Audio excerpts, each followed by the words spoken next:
everybody. It's a great honor to have President Ferdinand Marcos Jr. of the Philippines, a great family. Sabi ko po, hindi naman siguro sasabihin ni Donald Trump na great family kung ang ating unang ginang ay sangkot po doon sa pagkamatay ni Tantoco. Sabi ni Rodora, sino po ba nagpa-drug test? Sarah, dapat di lang drug test, dapat din magpa-psychology. Sabi ni Rodora Policarpio. Oh. Legacy and highly respected in this country. I know that because I have many friends in the Philippines, and there's great respect, or I couldn't say it. So congratulations. We're gonna be Hindi naman ho siguro ganyan irerespeto ni President Donald Trump ang ating Pangulo, mga kababayan. Kung meron pong ganong nangyari talaga. Di ba? talking about trade. We're going to be talking about Pinag-usapan yung trading, pinag-usapan yung war and peace.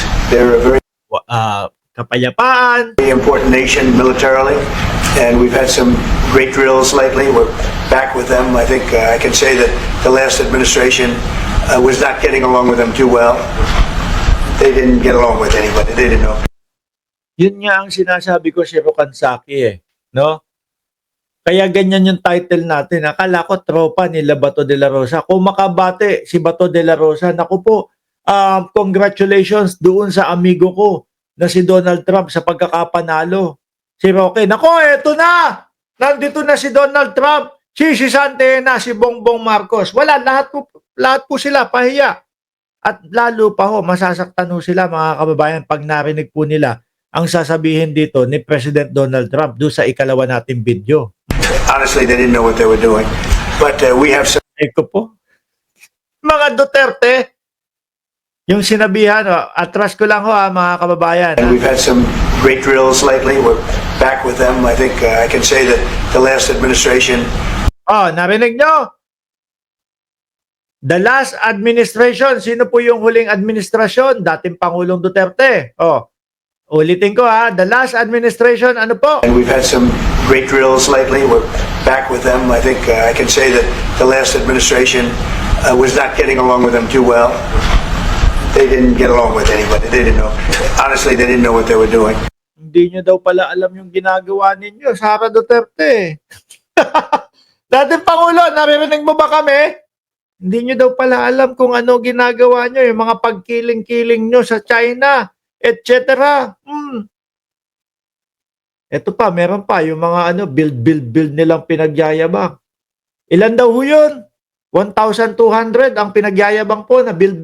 Ilan daw po natapos? 14, mga kababayan. Yung dalawa, sablay pa. Yung isa, bumagsak. Yung isa naman, ayun, papunta ng langit. Yung Mount Kamuning. Sakit niyan, ha? Pero yari po si Donald Trump dito, mga kababayan, sa mga DDS. Alam nyo yan. Ano? Kapag po, siyempre, sila sinaling. Yari yan. No, magagalit po yung mga yan kay Donald Trump. But we have some fantastic military relationships with the Philippines, and that's been reinstituted. And Pete, I would say that you couldn't be happier, right, with the relationship. Great partners. So I just want to say it's an honor to have you. We're going to talk about trade today, and we're very close to finishing a trade deal, big trade deal actually. And we do a lot of business with you. It's a lot of income coming in for both groups. But I was surprised to see the kind of numbers. They're very big, and they're going to get bigger under.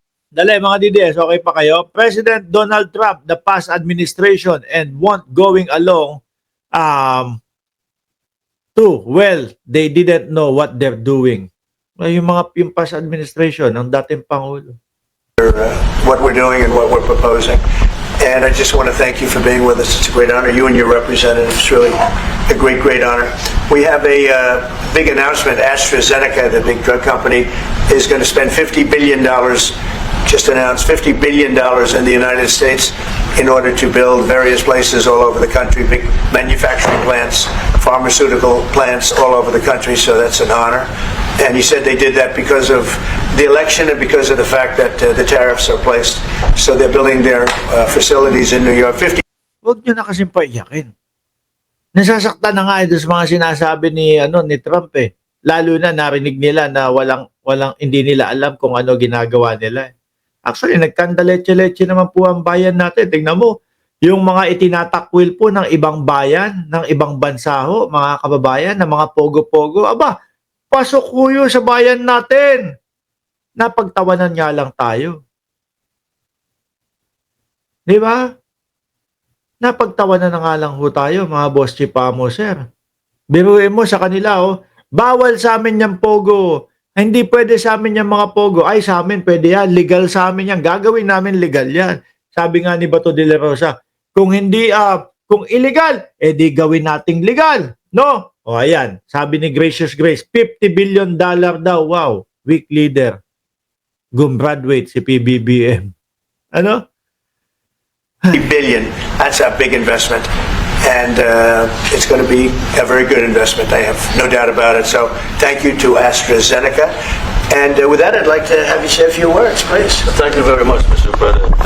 Of course, we're all very happy to be here to once again reaffirm the very strong ties between the Philippines and the United States. Ako, yan na naman sasabihin ng mga iba, ng mga DDS. Ay, ang kinikiling ni Bongbong Marcos, yung ating bansa sa Estados Unidos at tinatapon, inechepwera daw po ang China. Ganyan na naman ang sasabihin niya mga yan. Mga DDS, palibhasa ho, mga kababayan, ginudyos nila yung China eh. Kaya lang, nung eto na, yung time na kailangan na ng asylum ng dating Pangulong Duterte, aray ko, tinalikuran daw ho. Sabi ni sabi ni Secretary Larry Gadon, tinalikuran daw po si Digong ng China dahil nalaman na meron ng warrant of arrest sa ICC. Ties as it go back over 100 years, and considering the context in which we live these days, especially in my part of the world, this has evolved into as important a relationship as is possible to have. We must remember that the United States is our only treaty partner in the Philippines, and that has. Nawala. Ano kaya sabihin kaya bigla ni President Donald Trump? Pwede bang ibigay mo na sa akin si Kibuloy? No, wanted dito sa amin yan. Live these days, especially in my part of the world, this has evolved into as important a relationship as is possible to have. We must remember that the United States is our only treaty partner in the Philippines, and that has. Merong naratibo ngayon ang mga DDS. Kesyo daw, 1% lang yung nabawas doon sa taripa. At least kahit pa paano, nabawasan no. Yung sa iba, hindi. Mga kababayan, lalo na doon sa China na iniidolo ninyo.